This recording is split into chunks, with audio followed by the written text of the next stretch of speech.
Zaradi pospešene urbanizacije se prebivalci podeželja, posebej starejši, vse pogosteje spopadajo s problemom otežene mobilnosti in dostopnosti osnovnih storitev. Eno od rešitev so razvili v zavodu Sopotniki, ki ponuja brezplačne prevoze starejšim.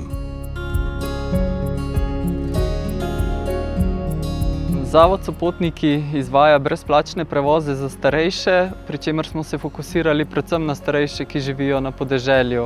Zavod deluje že 7 let, več kot 7 let in je storitev aktivna v 16 slovenskih občinah in pomaga preko 3200 starejšim uporabnikom. V bistvu je moja zgodba pri Sopotnikih samo nadaljevanje neke zgodbe prostovoljstva.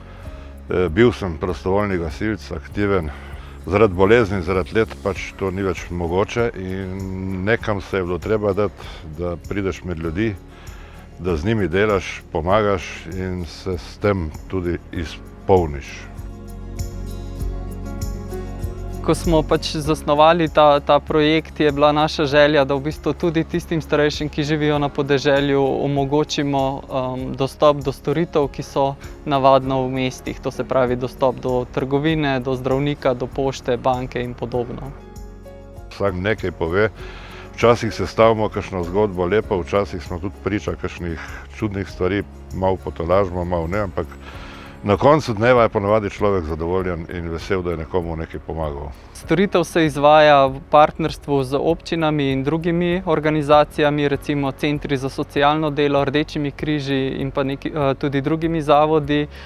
Same prevoze pa upravljajo vozniki prostovoljci. Včasih človek sliši pripombe od strani, da pač nekdo bogati, da smo neumni, ker delamo to zastonj, ampak to mene čisto nič ne moti. Jaz svoje dam od sebe, kolikor upam in kolikor znam. Sem zadovoljna za te Sopotnike, da so tu urihtali in naredili in da spoštujem Markota, da je to organiziral. In vse njihove delavce in pisarniki so zelo prijazni in spoštljivi. S tem nekako solidarnostnim modelom omogočamo, da je storitev finančno vzdržna in pa da je zato za same uporabnike, to se pravi za starejše, brezplačna.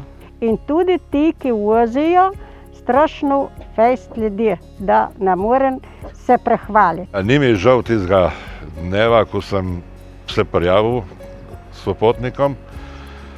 V bistvu je sodu izbilo dno kriza, korona kriza, ko sem bil doma in je bila velika želja med ljudi prideti. Sopotniki so mi to omogočili tako z vožnjami, srečanji z ljudmi, s tem, da mi nudijo kakšno malico, kakšno srečanje, tudi na koncu vožnje pogovor s koordinatorko ali pa s tistim, ki mi pač prevzame ključe.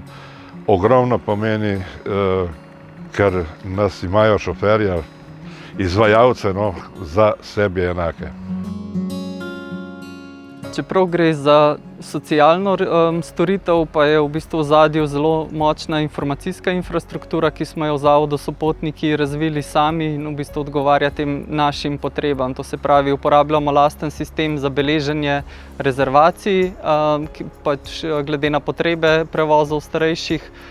Potem imamo lastno razvito aplikacijo, ki na terenu pomaga prostovoljcem, da preprosto kličejo uporabnike ali pa odprejo navigacijo do mesta, kjer živijo oziroma kamor se odpravljajo. Meni je zelo to všeč, da me pridejo iskat in da me pripeljajo in da so tako prijazni do vseh starejših ljudi.